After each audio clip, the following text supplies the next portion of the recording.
Voici le jour où Susan Storm a exterminé l'humanité tout entière. Après avoir pris conscience qu'elle était bien plus puissante qu'elle ne l'avait toujours cru, Susan Storm découvrit qu'elle pouvait également rendre les autres invisibles. Intrigué par l'étendue de ses capacités, Reed Richards alias Mr. Fantastic décida d'étudier ses pouvoirs de manière approfondie. Il en vint à la conclusion que si Susan était capable de manipuler la lumière à sa guise, elle pouvait potentiellement apprendre à contrôler d'autres formes d'énergie comme les champs magnétiques et électriques présents dans la nature. Il mit en place alors un programme d'entraînement intensif spécialement conçu pour elle. Rapidement, les progrès de Susan furent spectaculaires, au point de faire d'elle le membre le plus puissant des 4 Fantastiques. Toutefois, lors d'un voyage diplomatique, alors qu'elle passait la nuit dans un hôtel de luxe, Susan fut assaillie d'horribles cauchemars. Dans ses visions, elle affrontait une multitude de super vilains. Submergée par la colère face à leur refus de céder, elle perdait tout contrôle et les éliminait un à un avec ses nouveaux pouvoirs. Elle électrocutait leur système nerveux, faisait éclater leurs poumons et en gelait certains jusqu'à la mort. Mais à son réveil, l'horreur dépassa le cadre du rêve. Elle réalisa qu'elle avait utilisé ses pouvoirs pendant son sommeil et qu'elle avait, par inadvertance, exterminé l'ensemble de la population terrestre. Le monde était désormais silencieux, vide de toute vie. Un seul survivant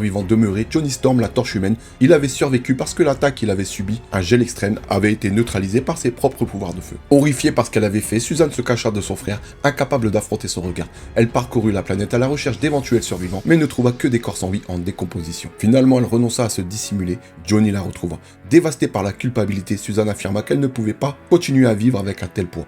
Refusant cependant de mettre fin à ses jours, elle élabora une solution radicale, supprimer en elle toute capacité à ressentir la tristesse et la culpabilité.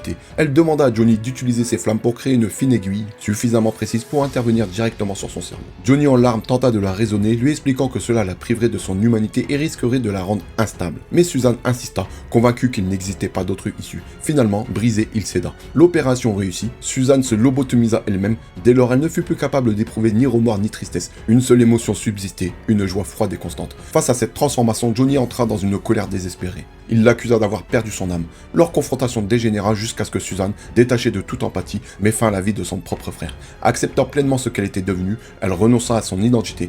La femme invisible n'existait plus. Elle se rebaptisa Malice et entreprit de parcourir le multiverse, non plus pour protéger, mais pour nuire. Pour plus de vidéos, abonnez-vous.